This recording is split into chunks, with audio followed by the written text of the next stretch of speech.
Hey guys, Jeff Ryan here. Just wanted to answer some viewer questions in this video. And thank you for everybody that's checked in on me. I know it's been a while since I did a video, but I'm doing fine. Had a number of things going on, had to get them handled.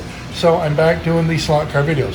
One of the first questions is about the difference between a Slimline and a regular T-Jet chassis. We'll get into that. We'll do some things to get into that. Another one, and I want to start off with here, is the tires, replacement tires. These are standard T-Jet replacement tires. Which ones do I like? I've tested a lot of aftermarket ones. Some of them fit the rim very well. Some of them could use a little improvement. Now, when Aurora first made their tires, they made the inside diameter hole small. It's like snug when you put it on a rim, and then after years of being on a rim, they kind of stretch there, and they kind of hold on. Sometimes they slip off. Now these are from Mr. Aurora himself, Bob Beers, and they're very, very reasonable. Now what's funny is, it says 100 count there. I've gotten a few of these batches. They've always been 100 count. I've stopped counting them. He's always spot on. He's always spot on. So some of the aftermarket ones, I've tried the gel claws and things like that.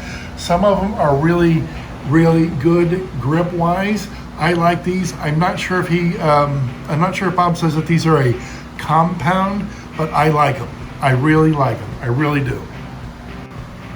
Tell you what, before we get into the difference between the Slimline and the regular standard T-Jet chassis, guys, let me tell you, you can find a deal when you get them $25 a piece, whatever the shipping was. And in the auction, the gentleman said, like new. Well, let me tell you something. I can't find any evidence other than the testing that Aurora did. There's no grooves in the shoes there.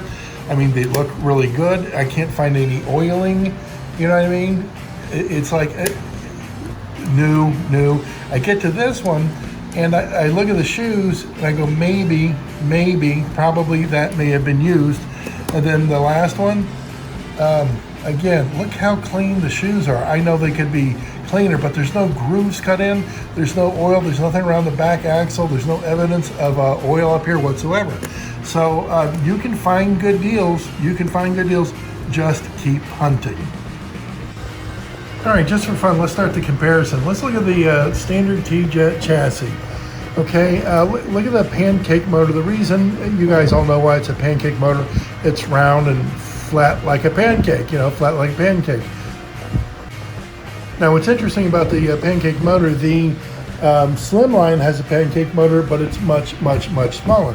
Another big difference between the two, as far as the magnets go, if I'm not mistaken, Alnico magnets is what these were made of, and I believe that these were made in the Slimline here, ceramic magnets.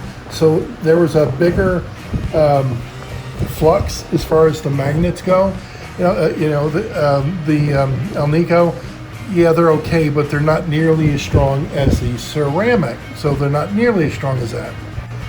Now, just for fun, they both use the copper pickup shoes, but if you'll notice on the bottom of them, like the brush springs, they're a little bit different. You see how the configuration is? They're a little bit different. Let me set the camera down here. Here's width. Let's go ahead and check that. I got the calipers out. Let me zero balance them. Okay, good. Now, as far as the top plate goes, they're very, very similar. There's the top plate of the T-Jet, and what do we have? 13.3, and then the top plate of the Slimline, 12.9, 13.0. So very, very, very similar. But when you start looking at the side, or the side of the chassis, the body of the chassis, the whole thing is much more narrow than the standard T-Jet. The tires are bigger. The axles are wider with the Slimline as well. Now, what's interesting is if you tune up the Slimline, it'll go as fast, if not faster, than the T-Jet, standard T-Jet chassis. The only caution is with the Slimline, and I've said this in a few videos, that back crown gear if it doesn't, and what's funny is I haven't taken this one apart yet, it does not spin freely. It spins, yes, but there is like little to no play in that back axle there. And I have never found that to be an issue with the standard T-Jet chassis. It's like, it just seems like there's always enough play in there. They nailed it. But again, the back crown gear, the back part of it, we're probably gonna have to sand that down to get this to run smooth, because it's tight just with my fingers, and I don't wanna put it on the track and get it too hot. You know what? Here's an interesting comparison. I got the back I got the back axles lined up, and the Slimline chassis is longer. It's longer. And I think one of the reasons why they made it skinnier is for when they're putting like the Formula One, they wanted more accurate body styles, rather than if you're trying to put a Formula One on a standard T-Jet, it wouldn't look right. It would not look right. I should have mentioned it before, but look at the gear ratio as far as the Slimline, how tiny that gear is, and how normal the T-Jet chassis gear is, the front gear is.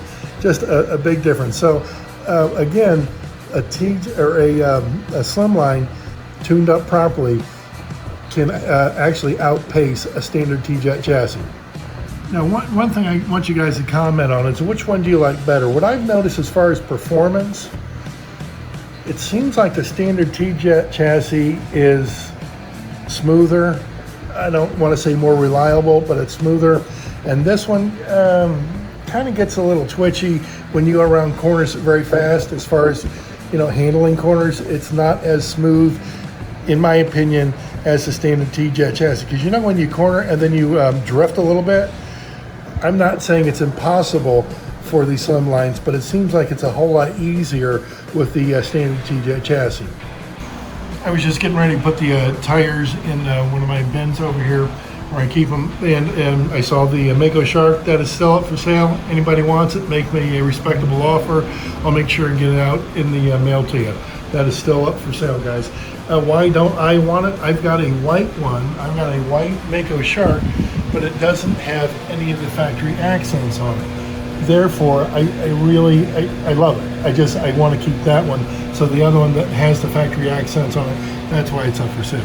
And recently I was asked probably about 2.5 weeks ago, he wanted to make a bid on some things in my collection. I've said this before, you can make a bid and offer to me anything in here. Anything in here can be up for sale for the right price. Don't insult me like, $25 for a Chrome Jaguar. Don't do that. If you have a realistic offer, let me know. And if we can't see eye to eye, that's okay. That's okay. But for the right price, anything here is up for grabs, guys. So let me know. That came up 2.5 weeks ago. Just having some fun with them side by side. Again, the standard T-Jet chassis to me is just smooth. It really is. I love it. That is my favorite chassis. Hard to tell.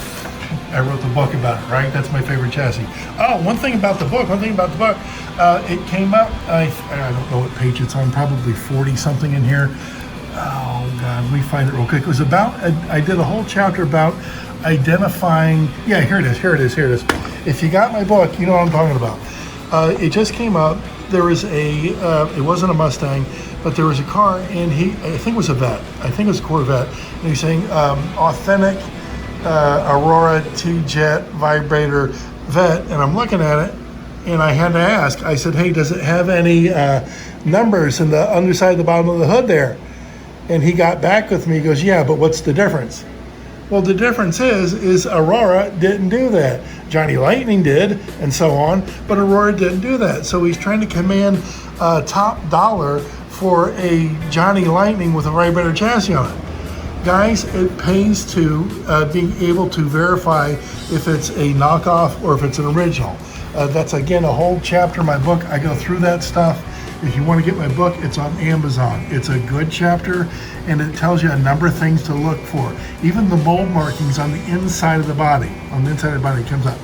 Back to the T-Jet and the Slimline here. Here's the Slimline. It takes right off, but it just,